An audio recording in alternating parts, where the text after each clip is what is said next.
And when I see you, I really see you upside down. But my brain knows better. It picks you up and turns you around. Turns you around.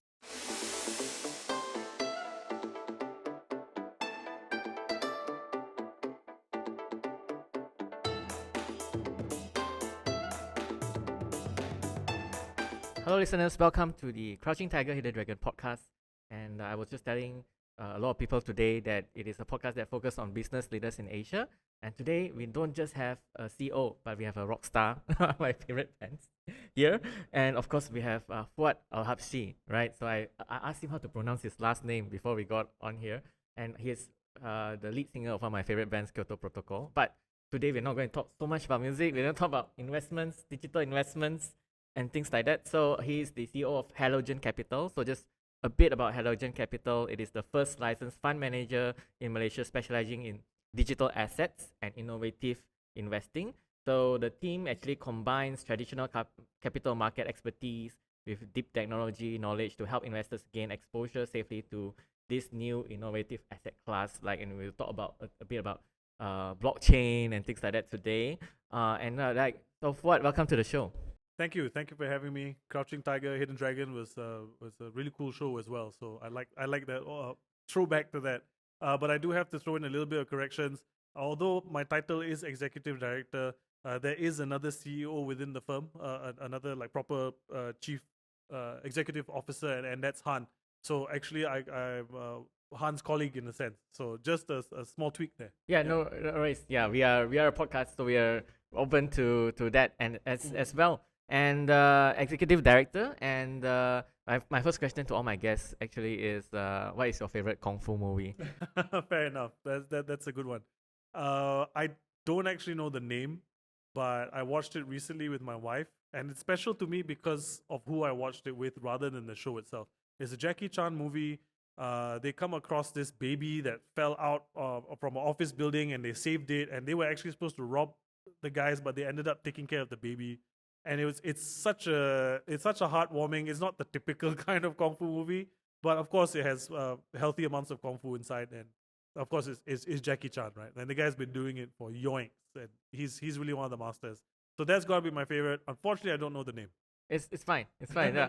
Jackie Chan has a career spanning at least 5 decades, and he's the most diligent, hardworking actor I've ever seen. Right, but okay, so might not know the movie name is fine, but from watching it, so he has the 80s, super old, which decade would you guess was it from? Was it like 2010s or 90s? It's definitely late 80s or early 90s. Wow. It's late 80s, early 90s. Oh, the younger version of him, the ripped Jackie Chan. Yeah. The ripped Jackie Chan. Yeah. And fun fact, you mentioned the name of this podcast. A lot of people think it's named after the movie. So just to clarify, it's not. It is actually a Chinese proverb. In Chinese, we say 卧虎藏龙. It's really a proverb about the hidden masters. And most Chinese kung fu movies, they have a hidden master. It's like if you watch kung fu, it's like, he is like the chef, and then suddenly he's forced to fight, and then suddenly he knows some kung fu. So that is the typical Chinese Asian storyline. Understand. So that's why it's called Crouching Tiger, Hidden Dragon. And I love to feature business leaders like yourself in investment and other fields as well. So my first question. So I did a little bit of digging. Actually, we are Facebook friends, so I actually dug into some of his past as well. And of course, I'm a big fan of Kyoto Protocol. So my favorite song is a not so old and so not so new song. I like Jelita a lot. Oh, I that's think, wonderful. Yeah. Yeah, I listened to it on repeat and repeat. That song. We struck gold with that one. But you write a song just like any other song, and you have your best intentions for every song.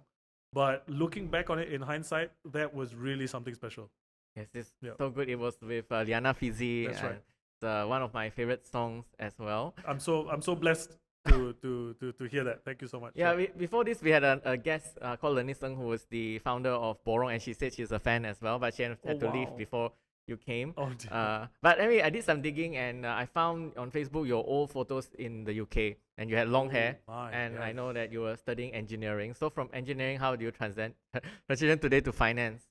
Well, that's you got to take your hats off to Bob for digging out. Yeah, This deep, I'll deep send the past of photos mine. for context, Elton. I'll put it later in. Put that in post. Yeah. So yes, I was an engineering student. My parents had nudged me along that way, especially my dad, and I get where he was coming from. He was a banker, a career banker, a lifetime banker. Uh, back then I think he didn't do so well in his SPM, so he just went straight out into the workforce. Was a clerk, one of the early days of the Malays entering the workforce as bankers. And lo and behold, later he had risen up the ranks, and he was dealing derivatives, all that. At one point, he even got headhunted by an American firm in Singapore. That's why I was born in Singapore in 1984. I wasn't actually born in Malaysia because he was working in Singapore by 1983, for example, right? So he did amazing things in finance, but the thing is, he felt that maybe one of his regrets was that finance is always a wrapper around the real economy, real innovations, real inventions, and real adding value to stuff, to either processes or goods or services, that kind of thing. And for him, his regret was that, I wish I went into something where I was the value add and not just wrapping it and selling it to somebody else, right? And he saw that I was good at maths and science, particularly. I still love science, even though I'm not the best science student. But I just love to nerd out about that stuff. And obviously, when you see that, you think, okay, what's a good career path? Engineer. So okay, let's nudge him closer to become an engineer. And I also, yeah, I'm happy to do that. I'm happy to follow the advice of my elders, right? So I followed along to that tune. And well, this is a good point to probably introduce the fact that my mom is also a banker, and she was a Bank Negara scholar, worked in banking for a long, long time. Today, she's a professional director, and which includes a lot of financial institutions. So she's also a big influence in my life. So having the two of them in the household, you would imagine that even as much as I try to go for engineering or whatever, at some point I would maybe follow the family compass or whatever. It truly happened when I graduated in 2008. I was finding it very hard to get a job because it was a global financial crisis, and I graduated in the UK, in London at the time. And I was wondering to myself, why is it some random thing that somebody screws up in the US affects the job market in the UK, and I literally am putting in 40, 50 job applications and I'm not getting a single one back, right? So uh, I pulled on that sweater, I pulled on that thread, and it just kept going and going. And then, lo and behold, I've just become completely engrossed in the world of finance. I wanted to know more. I wanted to know about how all these things worked. In fact, towards the end of it, I was applying for positions that were kind of like software engineering because I graduated in electronic engineering. So, software engineering, but for the finance industry. So, that's where I was tailoring a lot of my applications towards. And I still didn't get anything in the end. And a mentor of mine, a very, very dear friend, Sean Chan, he told me at the time, he says, hey, no need lah, stay in London, wait for what? Wait for, what do you want to wait for? Come to KL, work for me lah. I have a firm, I have an asset management firm here in KL. Why don't you come and work for me? Now, for me, for a guy who was waiting around for months without any kind of clarity in his life, that was a golden ticket, right? Hey, I finally get to be an adult and do what my dad did. Yeah, maybe my results weren't so great. I just got to go out there, just got to get your foot through the door, and then you just work until you get somewhere. So that's why I really was relishing and waiting for. And that's how I got started in the finance industry proper. Started as an intern. After my internship with 3 months, they had me on as an investment analyst. So literally, it's a house. It's called Opus Asset Management. They are an asset manager that only does one asset class, and that's bonds, fixed income. So I was an analyst trying to figure out, okay, if you buy a company's bonds, which is spoiler alert, you're actually lending them money. You've got to figure out, can they afford to pay you back? And then you got to figure out where interest rates are going. So you got to understand macroeconomics. You got to understand what those macroeconomic indicators mean for a country. So yeah, it just opened up like a whole new field for my mind to explore, and I haven't stopped exploring since, which kind of led me to my latest move, which is joining Halogen Capital as the executive director. and being part of this new wave of a very new wave in finance, which is cryptocurrency and digital assets as a whole. I must say, yeah. Thank you for sharing. It makes sense because calculating from the year you were born, I think you will have graduated somewhere around 2008. And it was the global financial crisis, the Big Short, everything was during that time, and makes sense that you had all those experiences and wanted to dive deeper into why is there a global financial crisis affecting the whole world, and then hence you are today. But maybe another side question to that is like, because you're also so big into music, so how did it happen concurrently? So you were into finance and you graduate engineering, you're into finance. So do you like play music at night, or what happened there? So the music thing was a love that was around, my parents will tell you, since I was 3 years old. Maybe I can share with you a picture that you can put up in post. They have pictures of me holding up a tennis racket, pretending it's a guitar, because obviously they must have had something on the telly, and I was mimicking the people that I watched on TV. My dad is a great singer. My dad does the best rendition of Just Once, probably apart from James Ingram himself, rest in peace. And so I actually learned how to sing first before I learned how to play guitar, right? And that was because we had this karaoke machine at home, the big laser discs. It was 1993, 4, whatever time it was, around that time. And we lived in this lovely neighborhood in Singapore where part of the entertainment was going to each other's neighbors' houses during the weekend, and they were karaoke. Oh, come to my place and then karaoke. Go to your place, karaoke. Every time they have karaoke.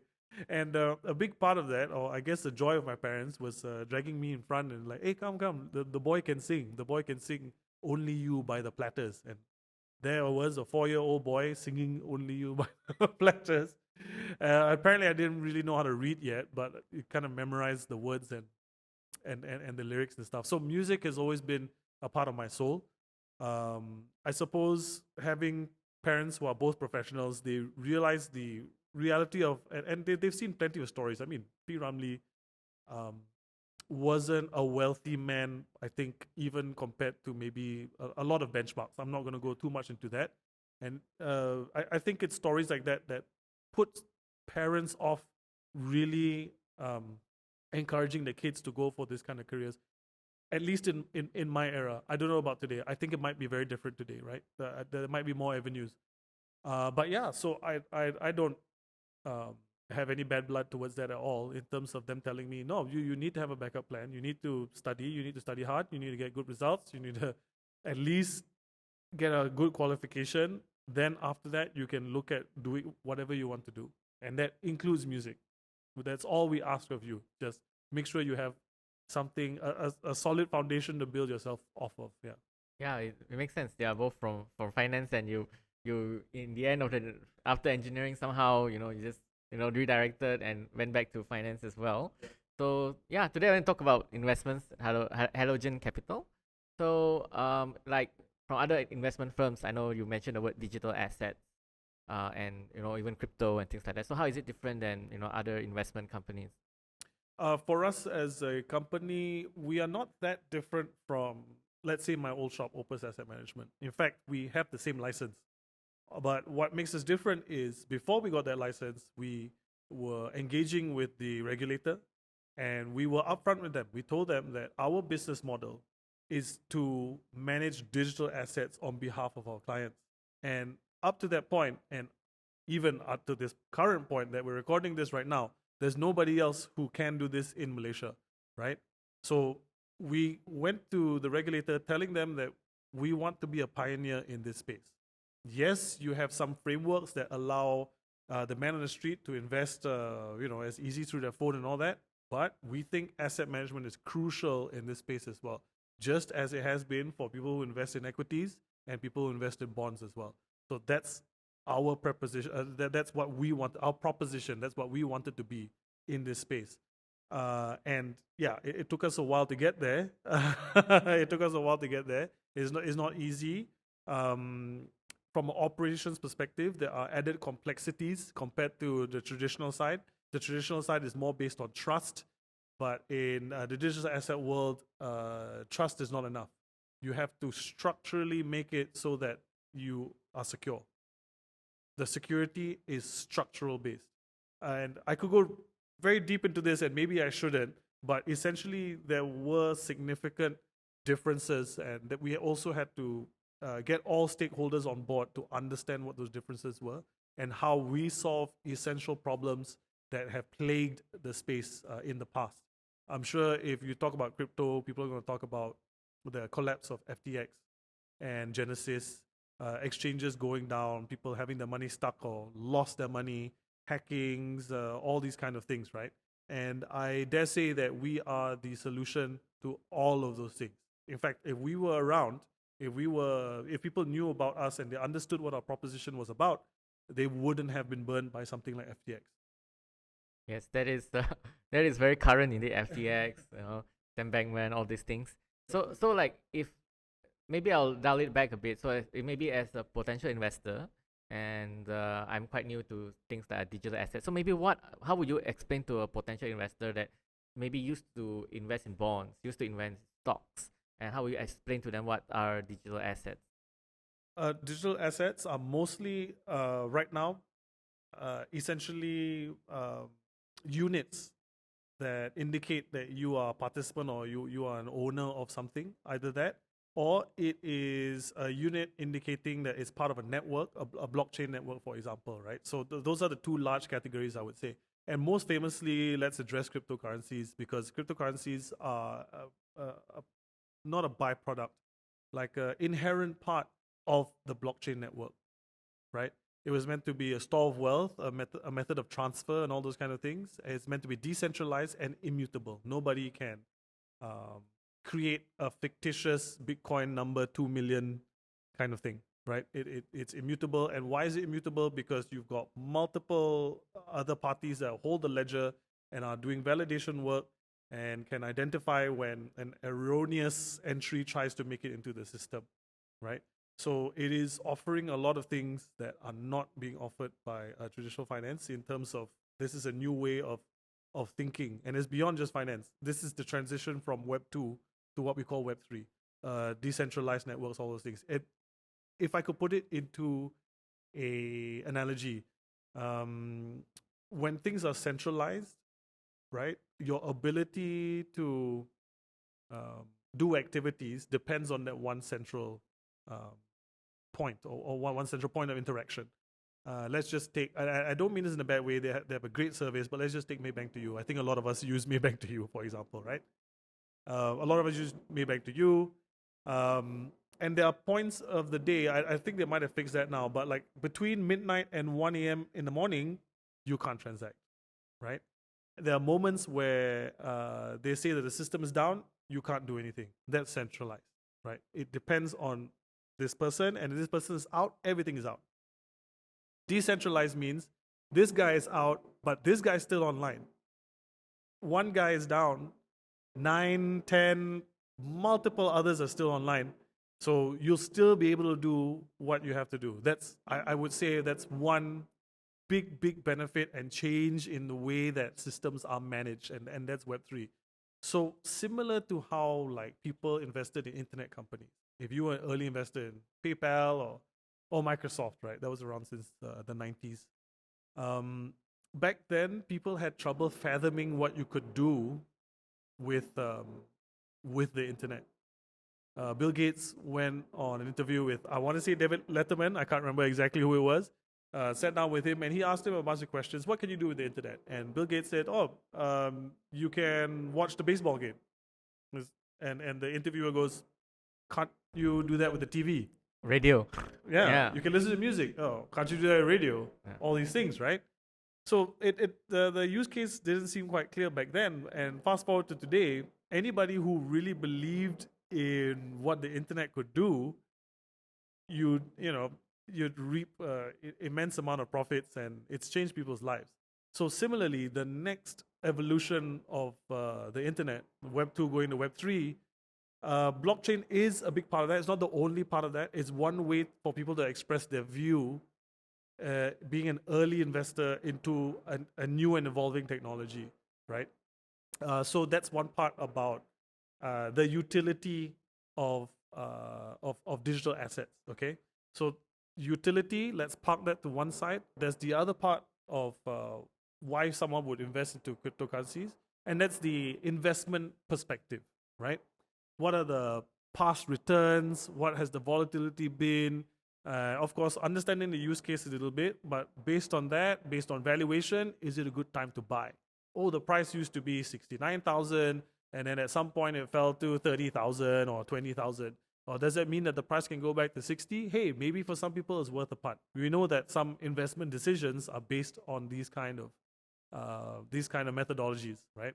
So then comes the investment case, and there's a lot of potential investment cases for going into cryptocurrencies. But one that we believe is true, our ethos at Halogen, can be summed up in this tagline: allocate, don't speculate.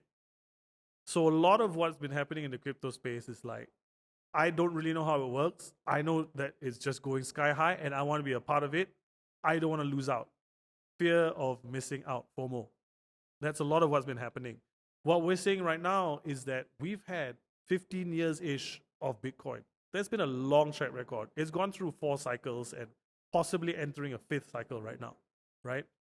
We've seen the track record. We can see the evolution. Not to say that past performance is indicative of future performance, but to the professionals in this space, those financial planners, people who are looking at volatilities, correlations, alpha, betas, these kind of things, you can actually include this as a real part of your portfolio. Hey, portfolios have included more things than just stocks and bonds. Of course, yeah, that takes the 90% of financial media is talking about the 60-40 portfolio, right? 60 in stocks and 40 in bonds. That's something you can keep for the long term. And that's, in some ways, that's very true. Anybody who's been invested in the S&P 20 years ago, you'll do very well today, right? Just investing in the index, not even really putting a lot of thought into what you're doing, right? I just want to be invested, and when I have new money, I'm just going to keep buying. You would have made great money, right? This investment is going towards your retirement. So that's what we're looking at, right? Imagine people have tried to introduce new things into that playbook. Gold as a diversifier. Oh, it has certain features about it that are, a protection against monetary printing or monetary inflation, and it's a store of value, etc., etc. And a lot of those ways, digital assets can also play a role in somebody's portfolio. Just like how people diversify into alternatives like gold or commodities and etc., etc., digital assets, we say, also have a place in your portfolio. What kind of place? We don't advocate it for being a core holding. That means it's not going to be a 60, it's not going to be a 40. But if you're a conservative investor, maybe consider 2%. If you're an aggressive investor, maybe consider 10%. Our research shows that because of the correlations and the past performance and all these kind of things, you can actually, a conservative investor, adding 2% of digital assets or cryptocurrencies into your portfolio actually improves your return and reduces the volatility of your overall portfolio because of that non-correlated nature. So that is something that I think most people would be like, you're lying. If you show them the numbers, it's irrefutable. It is really irrefutable. We have empirical evidence that this is true, right? So this is what we want to bring into the market. It's not what is hot, I'm going to chase this, I'm going to chase that. It's not about that. It's not about trends. It's about showing up day to day, making sure you make the right decisions, rebalance at the right time, have that financial discipline that, good old fellas have been investing in the past and will continue to do so in the future, hopefully. So that's really what we want to bring to the scene. And that's how I would, I suppose, tell somebody of how they should think about including digital assets into their investments. It's not about getting rich quick, right? It's about building something sustainable for yourself in the long term, having sustainable goals, retirement calculators, all those kinds of things, right? Whatever your financial goals may be. For an individual, there are certain goals, and for corporates and their treasuries, they may have certain goals as well. And actually, in all of these use cases, there is a place for crypto in your portfolio. Yeah. Wow, thank you for sharing. That's a lot. Yeah, and for a potential investor to hear that. Because I was going to ask you anyway, how do you address the skepticism? Just now you mentioned a few ways. It's not something you look to find what's hot and things like that. You mentioned FTX, and then there's the famous Dogecoin, things like that. Exactly. So what other ways do you use to address that skepticism for someone who's skeptical with crypto, for example? Honestly, they need to understand some of those basics that I talked about. They need to either understand preferably both, right? The utility value, why people use it, and do they think that that's going to grow? And then the investment case, right? Do they believe that because of that, the value of the asset itself is going to grow? So if you believe in those two things, then you would essentially be a shoo-in to be an investor in these kind of things. But if you don't believe in it, Warren Buffett famously said, like, I'm not going to invest in something that I don't understand. And I think that's really important. But just because you don't understand it doesn't mean that that's it. That's the end of the story. And then, okay, I'm going to live out the rest of my life. People can change. People can learn stuff. You can get yourself educated. You can watch markets and look out for certain signals that actually signify a significant shift and maybe a fundamental shift. And that happened to me. So I think it's time for a big reveal. My background, right? Macroeconomics, fixed income, interest rates, credit, understanding if you lend somebody money, can they pay you back? I used to be a crypto naysayer for the longest time. Partially because it was explained to me wrong. People used to explain Bitcoin to me as if it was meant to be a currency. And for me, one important history of currency that's gone around time and time again, there's this thing called the gold standard, and the reason why we went off of it, Plaza Accord, etc., etc. The reason why people don't back anything to physical gold is because it creates problems when trying to control inflation, right? So, and that's one crucial feature of currency that nobody can overlook, trying to control inflation. Now, if you're talking about a place that is a store of value, a store of wealth, that's a different story completely. And nobody explained it to me as that.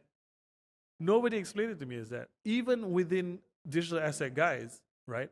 Nobody truly believes, or at least that's my belief. A sane individual in the space that I've come across has never believed that Bitcoin was going to be our de facto mode of transacting. Why? If you believe the price of Bitcoin just keeps going up and up and up, would you go and buy that car? No, because you'd wait. You wait for tomorrow, because then tomorrow the price is high, I can buy 2 cars. It's a deflationary mindset. Goods become deflationary. You stop buying things because you'd rather just hold the currency, right? And if this was the US dollar or what, they're like, nope, we're not going to do that. We're going to print, make sure there's enough money supply so that the economy keeps going. The main goal is the economy. The main goal is not to make the US dollar strong. The main goal is to get spending so that spending is somebody else's income, right? So it's just a completely different concept that people have got, well, at least people that tried to explain it to me in the past, they just completely got it wrong. So once I understood that what the real value proposition of something like Bitcoin was within the digital asset space, it's a store of value that people use when they're doing all their other stuff as well. Don't get me wrong, I'm not saying there's no speculation. In everything there's speculation. The gas that you and me pump every day, it's fixed here, but the fluctuations, the government foots the difference. And there are plenty of speculators who are providing liquidity in the oil market, right? So there's not to say there's no speculation anywhere. That will be a fool's dream to think that that's the truth, okay? So once I started to understand what this use case was, then I myself then felt confident to invest in digital assets, felt confident to explain to somebody else where should something like this sit in your portfolio, and align kind of that thinking, and share my story, share the real fundamentals about this space. And if they believe it, then I think honestly, if they truly understood it, of course they'd want to invest. Right? I think the keyword there is value holding. I think it's a very different type of value holding. No matter what asset or what investment you hold, it will deflate. There's inflation, there's interest rates, there's currency value, so many things in play, and this is sort of an alternative to hold value. Exactly. And in the end of the day, it's all relative to how much do you need to live, or how much do you need to buy that thing you want. It's between your needs and your wants, right? And it's relative to another asset, right? Even the price of Bitcoin USD, Bitcoin MYR, those kind of things. It's always relative to that. That's how we measure value, right? Yeah. Yeah, it's so interesting. Yeah. And I saw on the Halogen Capital YouTube channel, there's something about Ethereum recently. Maybe after Bitcoin, maybe you can explain us a bit more about Ethereum as well. For sure, yeah. So what we did was we launched the country's first collective investment scheme. Collective investment scheme is a fancy way of saying unit trust, I guess, right? So let's say you and me, we wanted to invest in one Bitcoin, but one Bitcoin's it's kind of big right now, right? It's around 200,000 ringgit plus, okay? So you and me both don't have 200,000 ringgit, but we have 100,000 ringgit. So then if we both invested together, how do we share it, and how do we keep track that you own how much, I own how much, and how much that's worth? That's where collective investment scheme comes in. We both go into the scheme. It keeps track of our units, therefore identifying our beneficial interest in this pool of assets. And these pool of assets can be stocks, can be bonds, or in our case, what we did was, for the first time, these pool of assets were Bitcoins. So we enable people to collectively invest in Bitcoins together. And what was the goal? So that they can have access to Bitcoins in a manner where it's serviced by an asset manager. If they wanted to advice of when's a good time to buy, when's a good time to sell, what do you think is the future of these kind of things, they wanted somebody to talk to. And I think more importantly, remember how I talked about FTX and all those kind of things? Somebody to represent the investor and take care of their interests. When we buy these assets from an exchange, we do not keep them on the exchange. We take them off and we put it into a wallet that belongs to the collective investment scheme. So you and me, we both have a stake in that address, in that wallet. We both have a stake in these assets.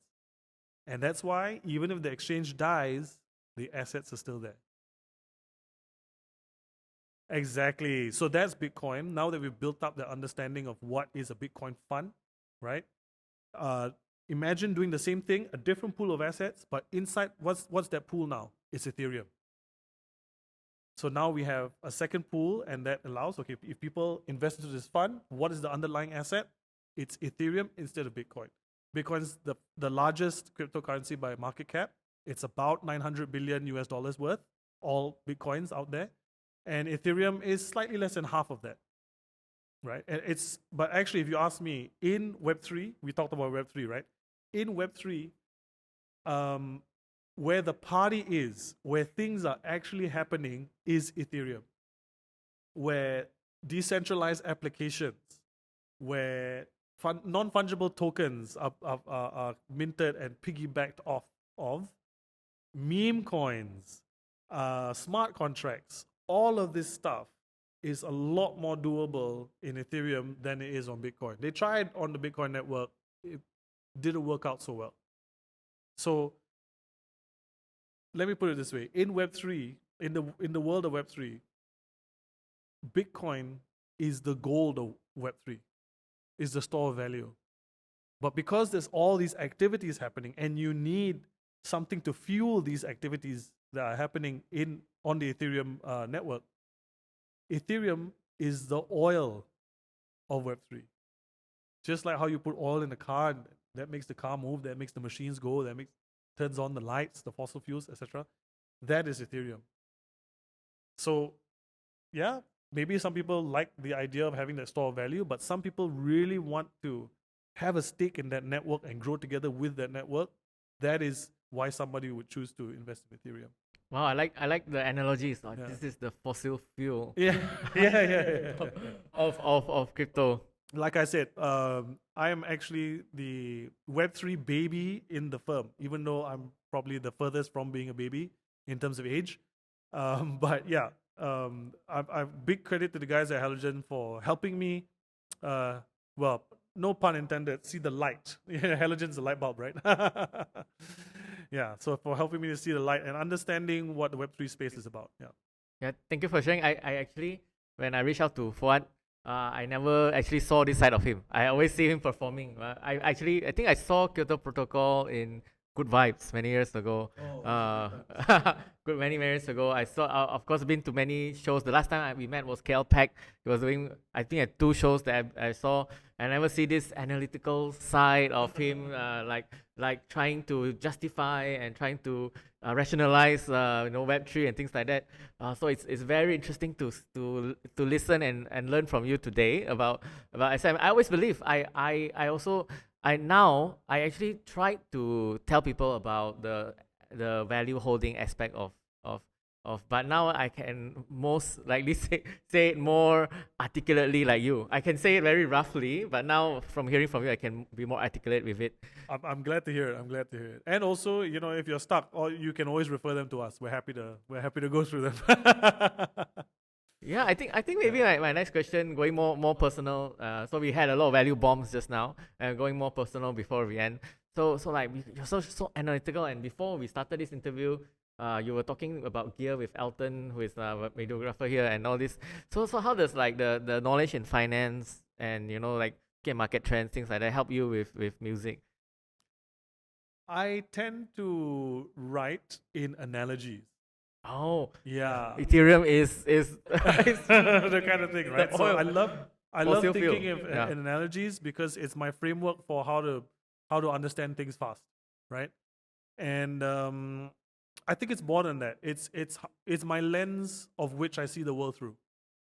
Okay, and so I learned this from one of my favorite bands of all time, Death Cab for Cutie.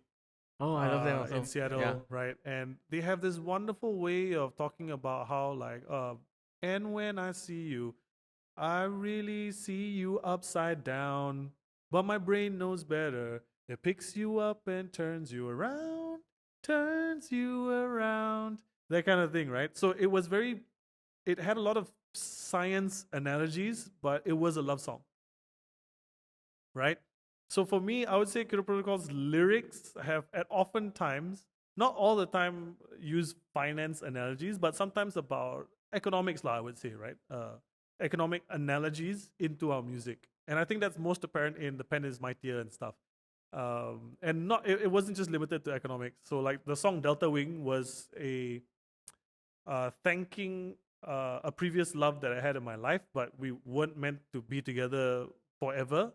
But just grateful for the fact that we had good time together, and I valued that time. And it was in the analogy of the Concorde plane, which had a delta wing. The design of the wing shape that allows part of the reason that allows the Concorde to go so fast is called the delta wing, and that's why the song is called Delta Wing, even though the words delta wing never really appear in the lyrics of the song. Yeah. So it's those kind of things that I like to let those bleed over into the world of music. And also I'm happy for the skill sets that I learned from the music business even to bleed over into my professional life. So if people have questions about video editing or audio editing, all these kind of things, audio setup at work, I'm always happy to chime in and tell them how it works, at least from what I've come across so far. I'm not 100% professional. I would say I'm a semi-pro or amateur, maybe even of sorts. And that's why I'm just, I can't turn off the learning thing. I just want to learn whatever interests me, just go for it. And when I saw, I just like to sit down and see like, hey, what cameras are you using? So Elton was very kind to indulge me at checking out all this stuff. And yeah, it's stuff that I'm still learning until today, right? At the ripe age of 39. Yeah, I love the spirit. He before the interview, he was asking Elton about the Canon cameras, how is it autofocus and things like that. And I learned something while waiting for the interview to start. So that I love that learning spirit of yours. So we don't have many music questions today. Today is an interview about investments. But maybe last question is like, what's next for Kyoto Protocol? I see a lot of content. Like before we talk about this, like we were doing a lot of content on YouTube, on TikTok, etc. Like what's next? I think that's actually super important for us. Although I think sometimes in interviews, there is a tendency for us to treat content as a footnote. But I see it as transformative for musicians, right? It is going to be the medium. If you put out a song and no one hears it, did you really put out a song? Right? Existential question kind of thing. So by extension, we want to build that base of that community. I think it's important not to build a fan base or whatever. I want to build a community. I want to build people that they give us as much ideas as we can give back to them. Let me talk about our latest cover, for example, right? I went to watch Coldplay. I'm sure many of you did as well. It was the most attended concert in Malaysian history. It was a great concert. And there was this moment where somebody held up a sign, right? And Chris took a moment to address people who had banners in the crowd. And he saw this banner. He says, I see the banner. You've been holding it up, but I'm very sorry. You cannot play Shiver. We can't play Shiver. We don't have it in our set list. They don't have time. He doesn't need to get an explanation. It's Chris Martin, right? But we know that he means it. He's such a genuine guy, right? We can't play Shiver, but we see you and we love you, right? And I saw that, but I'm not going to have my camera like on recording the whole thing, right? I'm there to enjoy the show. But the beauty is somebody else had the camera on and they caught that moment. And we were like, dude, her name is Aisha, I think, and she's on all the social medias, but I think I saw on a tweet. And I asked her, can I please use your video to create something? So literally, we took that and we made a cover of Shiver, joined by two fantastic talents. I don't know if you know Ili from Hits FM. Yep. She's fantastic. Not just a fantastic host. Do you know that she's an incredible singer? Oh, She has got the best female vibrato that I've heard in Malaysia, for sure, hands down, for sure. And Alex Unku, who does mostly like new R&B, that kind of stuff, that kind of vibe. He's got an excellent voice. So we had them together. That, this is what I want it to be. I want to grow a community. I want to collab. I want to make it very organic and stuff. And I kind of want to rediscover what it is to be a band in 2024. Before we get down to writing and all those kinds of things, I feel like we need to re-explore that again. So that, I feel, is going to be our journey for this year. Yeah. And of course, if they're great shows, we won't say no. So we're always happy to play. maybe a music question business.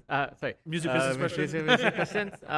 It's like a lot of people say building community, but sometimes a lot of times they say it really means building an audience. Like for me, building a community is having a private group or event or a private membership that you can join. So when you say building community, are you heading towards building audience, or are you really thinking of like, we had So This Is My Wife podcast earlier. She has a Steamy Hangouts and she has like a Discord chat for.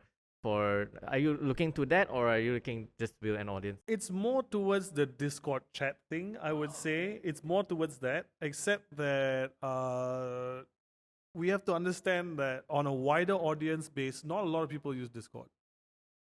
Discord is an example, but so I use platform. Discord, Yeah. and right.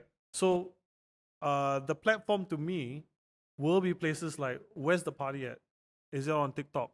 Is it on Instagram? And we want to see if we can build our community there. So yeah, that's what we want to do. And if you look through what we do, I'd like to make it as interactive as possible. I love replying to comments. Yeah, the Shiver cover. You say, hey, you want to sing together with our song? Yeah, so exactly, Shiver. Yeah. Exactly. So I love, I think we've been too self-serving in the past. So I just want to open it up. I just want like Kyoto Protocol is not just us. It's like everybody, like join in, kind of thing. Yeah. So good to hear that. Fuad, thank you so much for coming here today. My pleasure. I really love talking to you. I learned so much even before the interview, and I learned a lot during the interview as well. Thank you so much. I just want to mention the venue sponsor also. So we're at Iconic Co-working Space. They are space for events, for small businesses, entrepreneurs. You can do events, training, and also you can actually work here as well. So they support a lot of small businesses in Malaysia. So thank you, Fuad, again. So happy to have you, and hope to see you perform again. Thank you so much. I love learning. So if somebody else will learn from me, then I love it just as much. So thank you so much. Yep. Cheers. Right.